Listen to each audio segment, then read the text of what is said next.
એકવાર એક નાની દીકરી ગણેશજીની પૂજા કરવાની તૈયારીઓમાં લાગેલી. ત્યારે તે દીકરી હાથમાં તુલસીના પાન લઈને આવે છે અને તેની દાદીને પૂછે છે, દાદી, હું ગણેશજીને તુલસીનું પાન ચડાવું?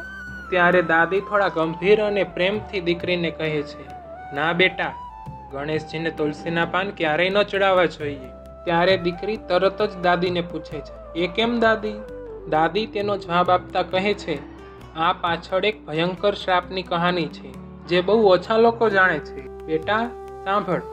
એક સમયે ભગવાન ગણેશ ગંગાના કિનારે ઊંડા ધ્યાનમાં બેસેલા હતા. ચારેય તરફ શાંતિ હતી. પવન ધીમી રીતે વહેતો હતો. એ સમયે ત્યાં તુલસી દેવી આવ્યા. ગણેશજીને જોઈને તેઓ તેમના પર મોહિત થઈ ગયા. તુલસી દેવીએ વિનમ્રતા સાથે કહ્યું, હે ગણેશજી, હું તમારા સાથે લગ્ન કરવા માંગુ છું.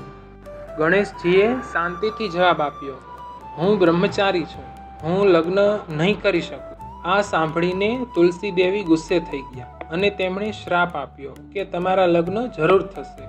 ગણેશજી પણ ગુસ્સે થઈ ગયા અને તેમણે પણ શ્રાપ આપ્યો અને કહ્યું, તમે એક રાક્ષસ સાથે લગ્ન કરશો. સમય પસાર થયો. તુલસી દેવીને પોતાની ભૂલનો અહેસાસ થયો. તેમનું હૃદય દુઃખથી ભરાઈ ગયું. શ્રાપ મુજબ તેમના લગ્ન શંખચૂડ નામના દાનવ સાથે થયા.